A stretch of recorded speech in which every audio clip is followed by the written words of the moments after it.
I have yet to give a speech or have a meeting where somebody doesn't ask me the millennial question.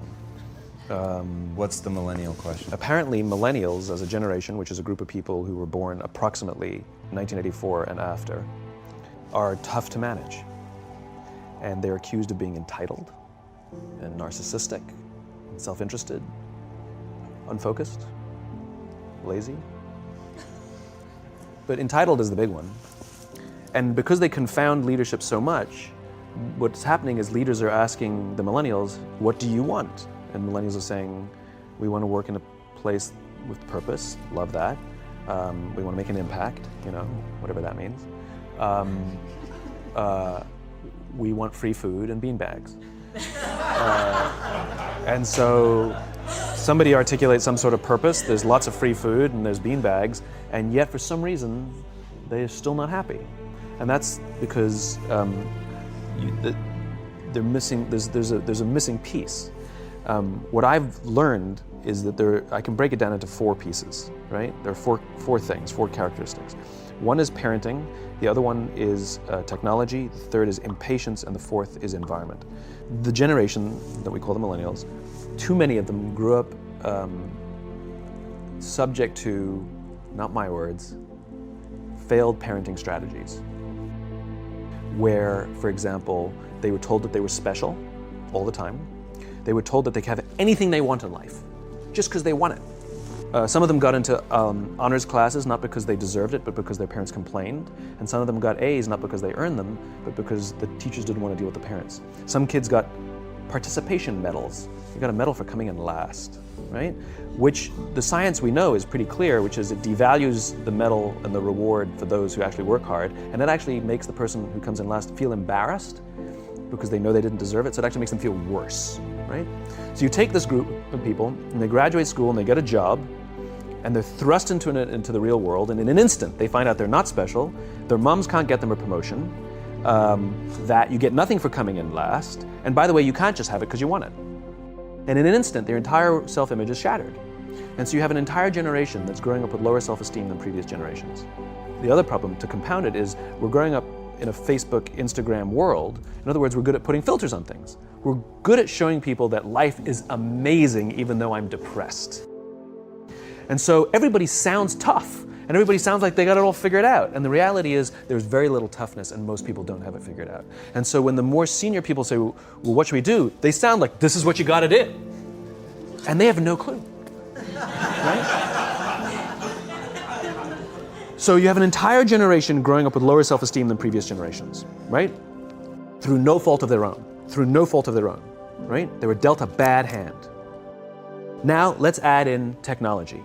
We know that engagement with social media and our cell phones releases a chemical called dopamine. That's why when you get a text, it feels good, right? So, you know, we've all had it where you're feeling a little bit down or feeling a bit lonely, and so you send out 10 texts to 10 friends, you know, hi, hi, hi, hi, hi, because it feels good when you get a response. It's why we count the likes, it's why we go back 10 times to see if my Instagram is growing slower, did I do something wrong? Do they not like me anymore, right? The trauma for young kids to be unfriended, right? Because we know when you get it, you get a hit of dopamine, which feels good. It's why we like it, it's why we keep going back to it. Dopamine is the exact same chemical that makes us feel good when we smoke, when we drink, and when we gamble. In other words, it's highly, highly addictive, right? We have age restrictions on smoking, gambling, and alcohol, and we have no age restrictions on social media and cell phones, which is the equivalent of opening up the liquor cabinet and saying to our teenagers, hey, by the way, this adolescence thing, if it gets you down.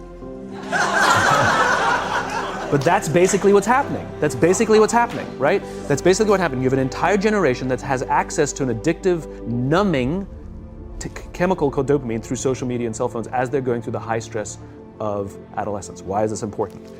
Almost every alcoholic discovered alcohol when they were teenagers. When we're very, very young, the only approval we need is the approval of our parents. And as we go through adolescence, we make this transition where we now need the approval of our peers.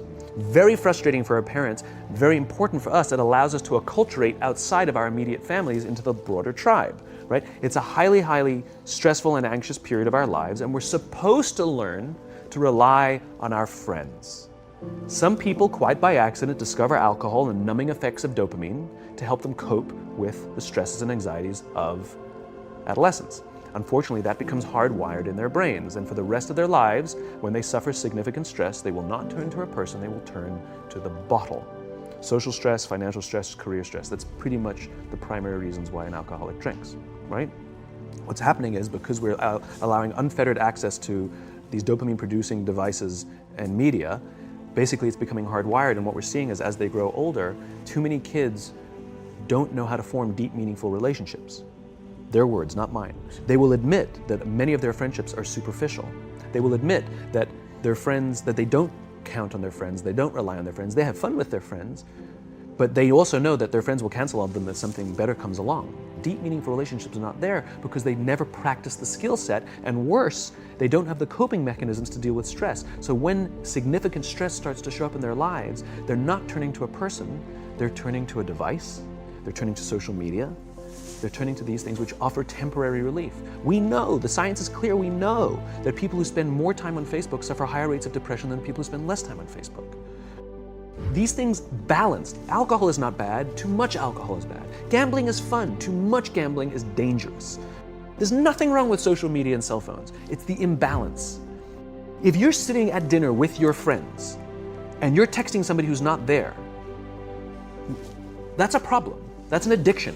If you're sitting in a meeting with people you're supposed to be listening to and speaking, and you put your phone on the table, face up or face down, I don't care, that sends a subconscious message to the room that you're just not that important to me right now, right?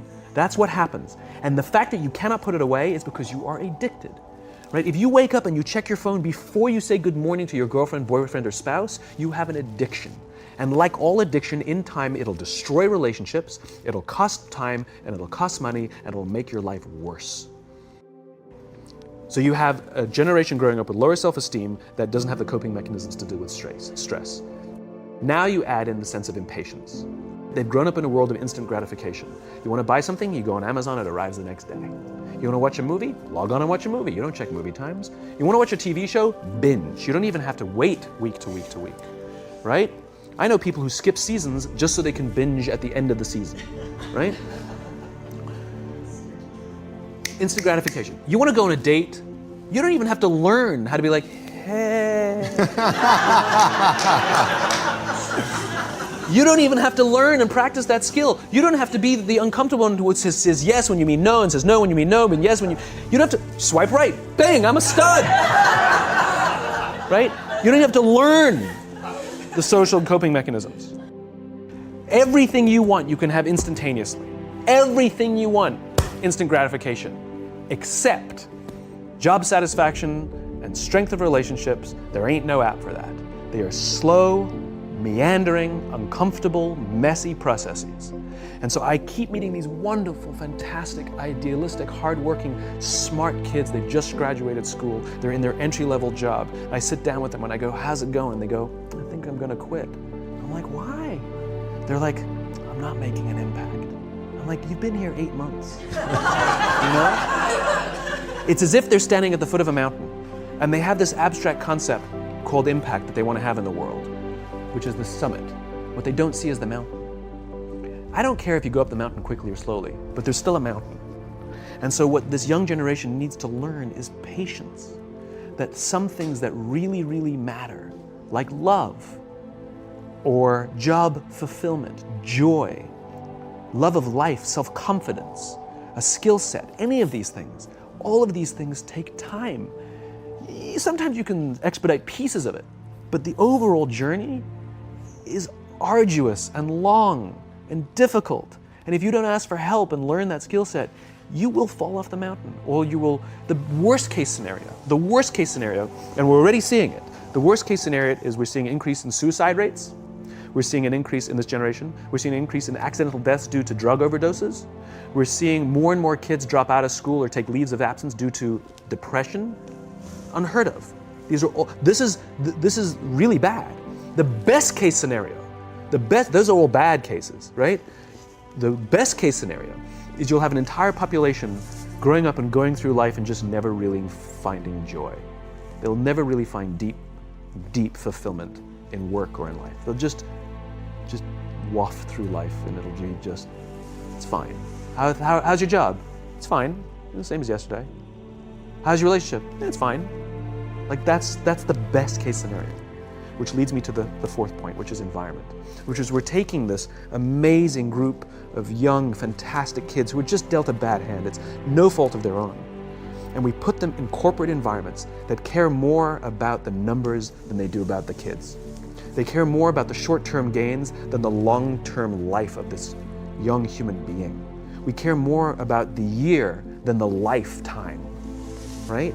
And so we are putting them in corporate environments that aren't helping them build their confidence, that aren't helping them learn the skills of cooperation, that aren't helping them overcome the challenges of a digital world and finding more balance, that isn't helping them overcome the need to have instant gratification and teach them the joys and impact and the fulfillment you get from working hard on something for a long time that cannot be done in a month or even in a year.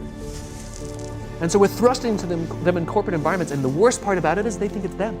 They blame themselves. They think it's them who can't deal. And so it makes it all worse. It's not. I'm here to tell them it's not them. It's the corporations, it's the corporate environments, it's the total lack of good leadership in our world today that is making them feel the way they do. They were dealt a bad hand, and I hate to say it, but it's the company's responsibility. Sucks to be you, like we have no choice, right? This is what we got, and I wish that society and their parents did a better job. They didn't. So we're getting them in our companies, and we now have to pick up the slack. We have to work extra hard to figure out the ways that we build their confidence. We have to work extra hard to find ways to teach them the social skills that they're missing out on. There should be no cell phones in conference rooms. None. Zero. And I don't mean the kind of like sitting outside waiting to text. I mean like when you're sitting and waiting for a meeting to start, this is what we all do. We all sit here and wait for the meeting to start. Meeting starting? Okay. And we start the meeting. No, that's not how relationships are formed. Remember we talked about it's the little things? Relationships are formed this way. We're waiting for a meeting to start and we go, how's your dad? I heard he was in the hospital. Oh, he's really good. Thanks for asking. He's actually at home now. Oh, I'm really glad. It was really amazing. I know, it was really scary for him. That's how you form relationships.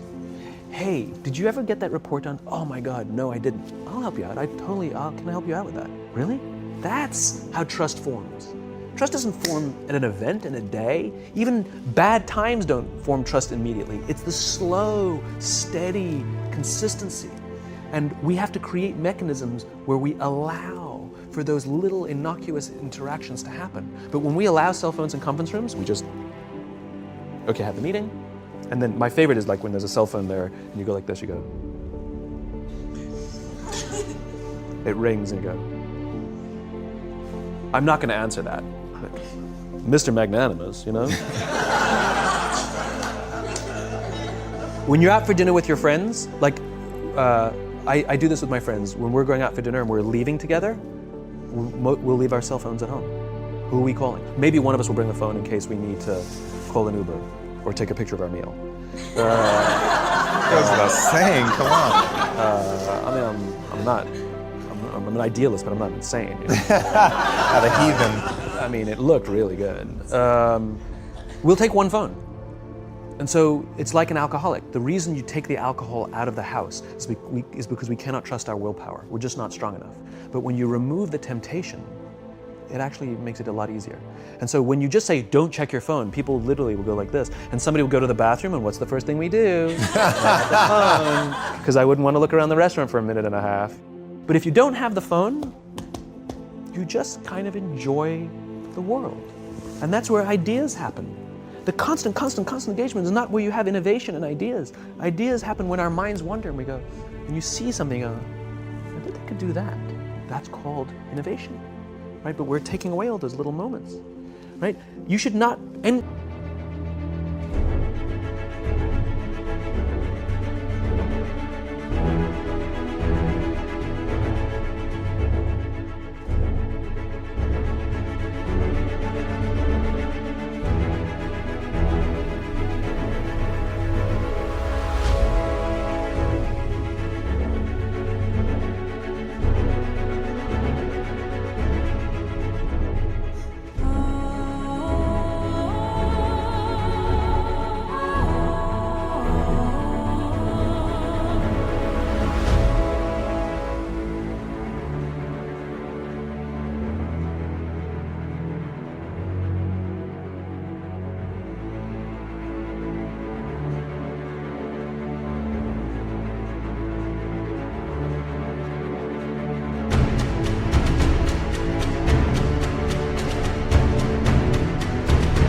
None of us should charge our phones by our beds. We should be charging our phones in the living rooms, right? Remove the temptation. You wake up in the middle of the night because you can't sleep, you won't check your phone, which makes it worse. But if it's in the living room, it's relaxed, it's fine. But it's my alarm clock. Buy an alarm clock. They cost $8, right? I'll buy you an alarm. But the point is we now in industry, whether we like it or not, we don't get a choice. We now have a responsibility to make up the shortfall and to help this amazing, idealistic, fantastic generation build their confidence, learn patience, learn the social skills, find a better balance between life and technology. Because, quite frankly, it's the right thing to do.